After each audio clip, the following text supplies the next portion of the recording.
സംസാരിക്കാനും ആളുകളുമായി ഇടപഴകാനും ബുദ്ധിമുട്ടായിരുന്നു. പക്ഷേ അവൻ എഴുതിയ കവിതകൾക്ക് ഒരു പ്രത്യേക ആത്മാവുണ്ടായിരുന്നു. ഒരു ദിവസം ലൈബ്രറിയിൽ അവൻ എഴുതിക്കൊണ്ടിരുന്ന ഒരു കവിതയുടെ പേജുകൾ കാറ്റിൽ പറന്നു. ആ പേജുകൾ എടുത്തുകൊടുത്തത് അനന്യയായിരുന്നു. "ഇത് നിന്റേതാണോ?" അവൾ ചോദിച്ചു. "അതെ," അവൻ മന്ദഹസിച്ചു.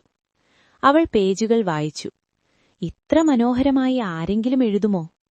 ആ വാക്കുകൾ നിഹാലിന്റെ ഹൃദയത്തിൽ ഒരു പുതിയ വെളിച്ചം കൊളുത്തി. അതിനുശേഷം അവർ ദിവസവും ലൈബ്രറിയിൽ കണ്ടുമുട്ടി. പുസ്തകങ്ങളെക്കുറിച്ചുള്ള സംഭാഷണം പതിയെ ഹൃദയത്തെക്കുറിച്ചുള്ള സംഭാഷണമായി മാറി. അനന്യ ഒരു പിയാനിസ്റ്റായിരുന്നു. അവൾക്ക് സംഗീതം ജീവിതം പോലെ. ഒരിക്കൽ അവൾ നിഹാലിനെ തന്റെ സംഗീത പരിപാടിയിലേക്ക് ക്ഷണിച്ചു. സ്റ്റേജിൽ അവൾ പിയാനോ വായിക്കുമ്പോൾ അവളുടെ കണ്ണുകൾ എല്ലായ്പ്പോഴും നിഹാലിനെ തേടുകയായിരുന്നു. ആ സംഗീതത്തിൽ അവൾ പറഞ്ഞത് പ്രണയമായിരുന്നു. പക്ഷേ സന്തോഷത്തിനിടയിൽ ഒരു ഇരുണ്ട വാർത്ത വന്നു. അനന്യയുടെ കുടുംബം വിദേശത്തേക്ക് മാറാൻ തീരുമാനിച്ചു. അവൾക്ക് പോകാതെ വഴിയില്ലായിരുന്നു. നിഹാൽ അത് കേട്ടപ്പോൾ അവന്റെ ലോകം നിശ്ചലമായി. "നീ പോകുന്നുവോ?" അവൻ ചോദിച്ചു. അവൾ കണ്ണീരോടെ പറഞ്ഞു, "എനിക്ക് സ്വപ്നങ്ങളുണ്ട്, പക്ഷെ നിന്നെ വിട്ടുപോകാൻ എനിക്കിഷ്ടമില്ല." പിരിയുന്ന ദിവസം മഴയില്ലാത്ത ആകാശം പോലും മങ്ങിപ്പോയ പോലെ തോന്നി. എയർപോർട്ടിൽ അവർ അവസാനമായി തമ്മിൽ നോക്കി നിന്നു. "നീ എഴുതണം," അനന്യ പറഞ്ഞു. "എനിക്കുവേണ്ടി, നമ്മുടെ കഥയ്ക്കായി." നിഹാൽ അവളുടെ കൈ പിടിച്ചു. "നീ സംഗീതം നിർത്തരുത്. എവിടെയായാലും നിന്റെ സംഗീതം എന്റെ ഹൃദയത്തിൽ കേൾക്കും." വർഷങ്ങൾ കടന്നു. നിഹാൽ ഒരു പ്രശസ്ത കവിയായി. അവന്റെ കവിതകൾ പ്രണയത്തിന്റെ വേദനയും പ്രതീക്ഷയും നിറഞ്ഞവയായിരുന്നു. ഒരു ദിവസം ഒരു അന്താരാഷ്ട്ര സാഹിത്യ പരിപാടിയിൽ അവൻ പങ്കെടുത്തു. അവിടെ സ്റ്റേജിൽ പിയാനോ വായിക്കാൻ വന്ന കലാകാരി ആരായിരുന്നു?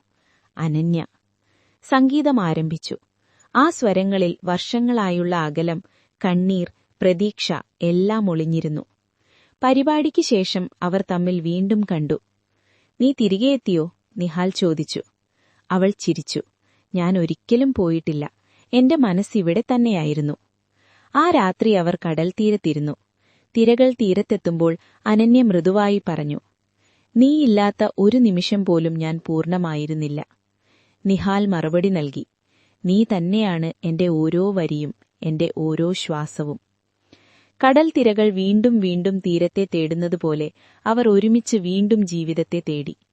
പ്രണയം ചിലപ്പോൾ ദൂരങ്ങളിലൂടെ പരീക്ഷിക്കപ്പെടും.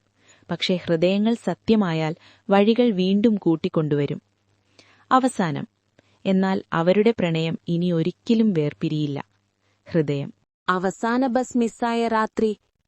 എറണാകുളം നഗരത്തിലെ ഒരു തിരക്കേറിയ വൈകുന്നേരം. ഓഫീസ് സമയം കഴിഞ്ഞു. മഴ പെയ്യാനൊരുങ്ങുന്ന ആകാശം. മിഥുൻ ഒരു IT ജോലിക്കാരൻ. ജീവിതം മുഴുവൻ ഡെഡ്ലൈനുകളും മീറ്റിംഗുകളും. പ്രണയത്തിന് സമയമില്ലെന്ന് വിശ്വസിക്കുന്ന ഒരാൾ.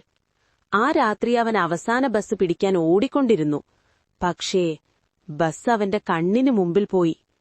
സ്റ്റോപ്പിൽ മറ്റൊരാൾ കൂടിയുണ്ടായിരുന്നു. നന്ദന. കയ്യിൽ ഹെൽമെറ്റ്, ചുണ്ടിൽ ചെറിയ പുഞ്ചിരി. "നിങ്ങളും മിസ്സായോ?" അവൾ ചോദിച്ചു. മിഥുൻ നിരാശയായി ചിരിച്ചു. "അതെ, ഇന്നത്തെ ദിവസം പോലെ തന്നെ." മഴ തുടങ്ങിവിട്ടു. സ്റ്റോപ്പിന്റെ മേൽക്കൂരയ്ക്ക് കീഴിൽ അവർ ചേർന്ന് നിന്നു. അവൾ ഒരു ആർക്കിടെക്ട്, അവൻ സോഫ്റ്റ്വെയർ എഞ്ചിനീയർ.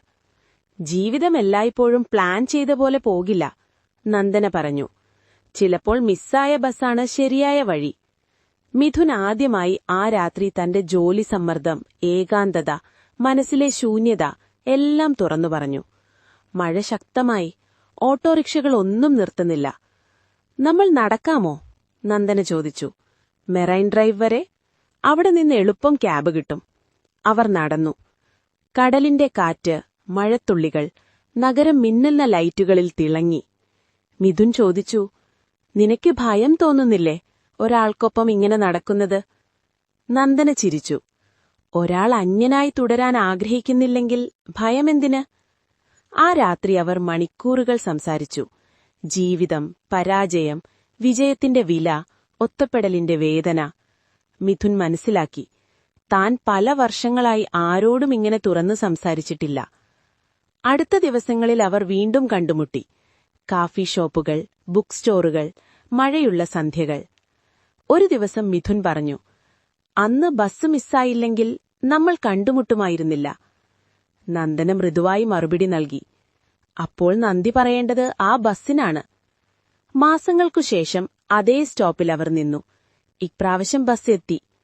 മിഥുൻ അവളുടെ കൈ പിടിച്ചു. ഇനി ജീവിതത്തിൽ ഒരു ബസ്സും മിസ്സാകരുത്. ഒരുമിച്ചു പോകണം. നന്ദനയുടെ കണ്ണുകളിൽ പ്രകാശം. ചില പ്രണയങ്ങൾ വലിയ പദ്ധതികളിലൂടെ അല്ല ആരംഭിക്കുന്നത്, ഒരു മിസ്സായ ബസ്സിലൂടെയാണ്.